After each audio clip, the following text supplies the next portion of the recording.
So today we're joined by Camilo Quintero, a digital innovation leader who has extensive startup experiences and focuses on driving digital change in logistics and customer services. Thanks for being here today, Camilo. Thank you very much, Peter, for the invitation. It's an honor for me to be here with you.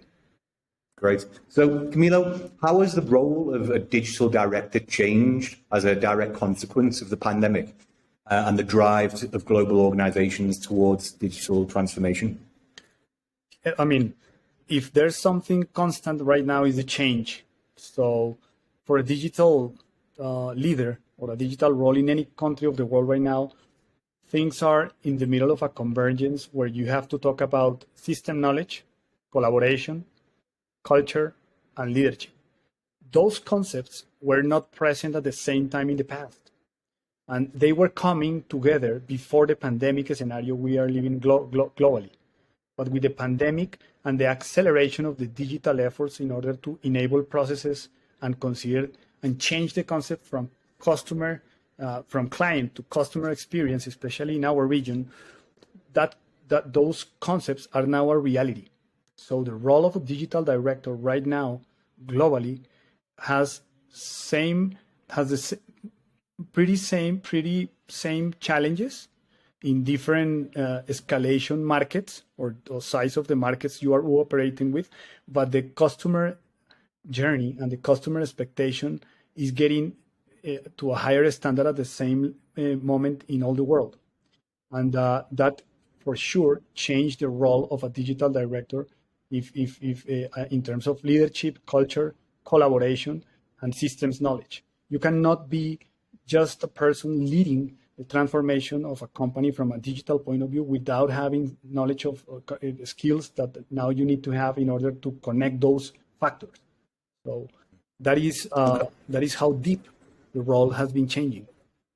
Okay, perfect. And what are the areas of customer service and delivery that you see improving perhaps most rapidly in the future as digital technologies improve and are integrated by companies?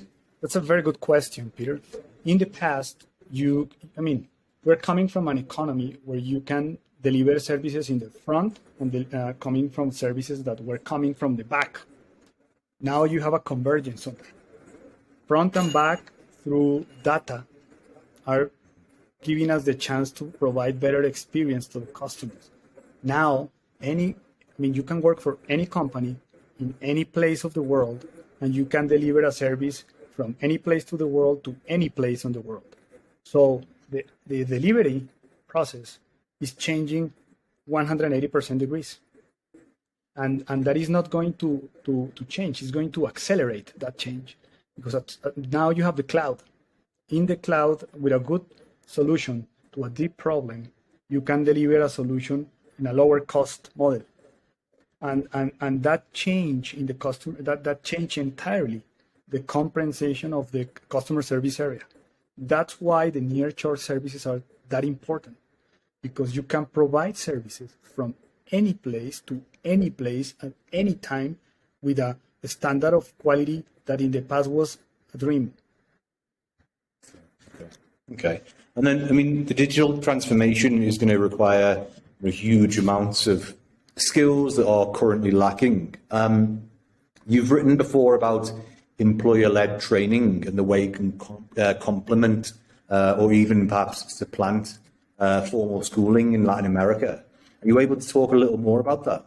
Yeah, there's a huge change down there too, because now any person owns a competence. You can study.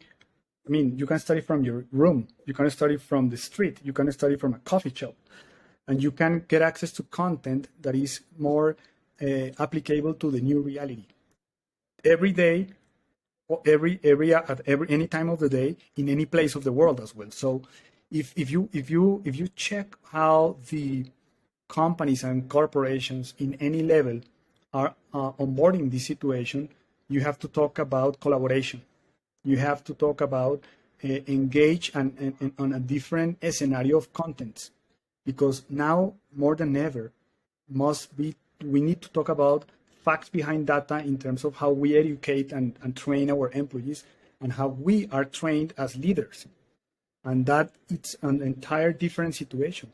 The material has to change. The interface you use to communicate and transfer that knowledge change. The content of the knowledge change.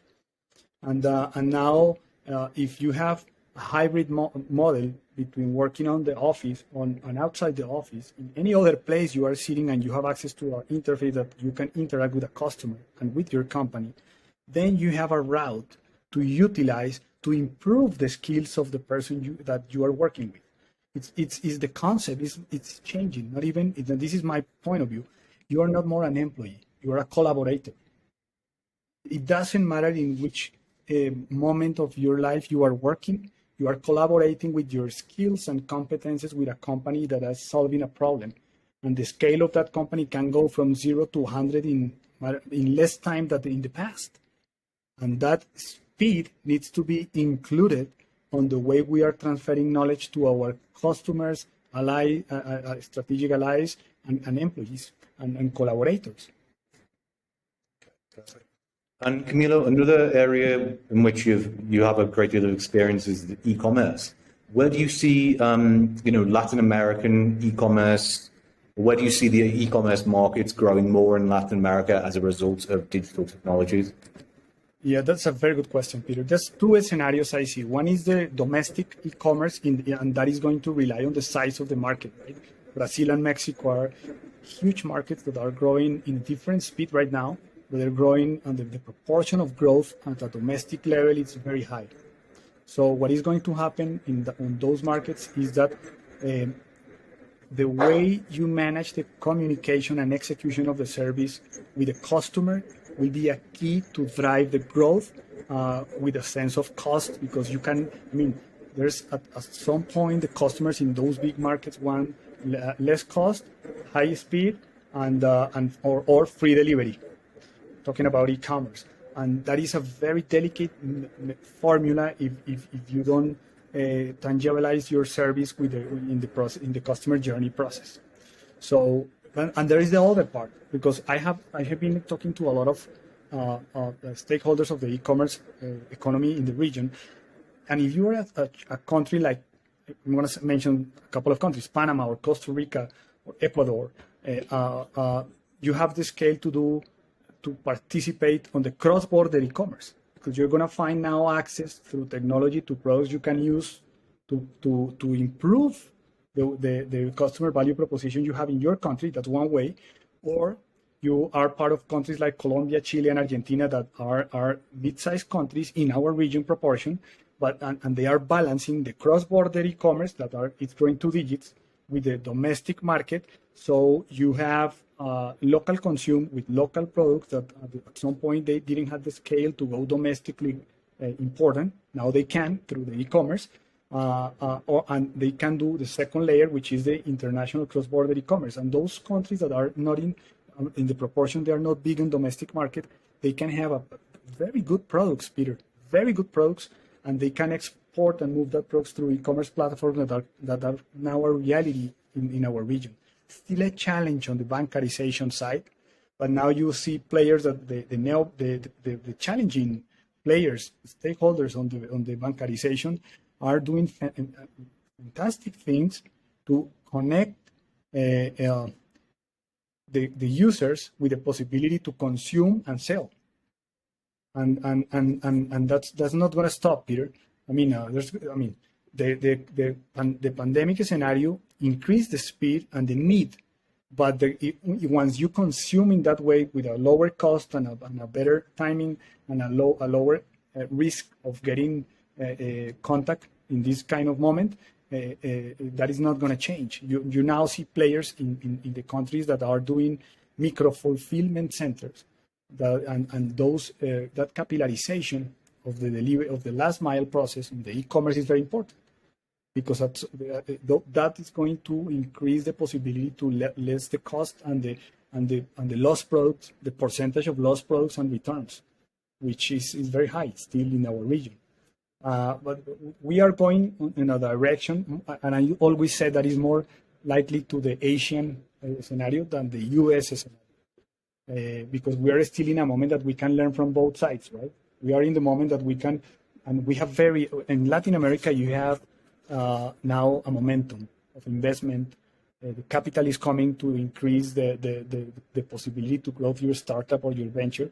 And the corporations are making smart investments in increase their ability to transform and innovate, buying or investing in startups without doing a lot of noise, just learning, just supporting them through the capitalization or infrastructure they have. So the only thing we can expect is growth on the e-commerce side and improvement on the quality of the experience, on the customer experience and the customer journey.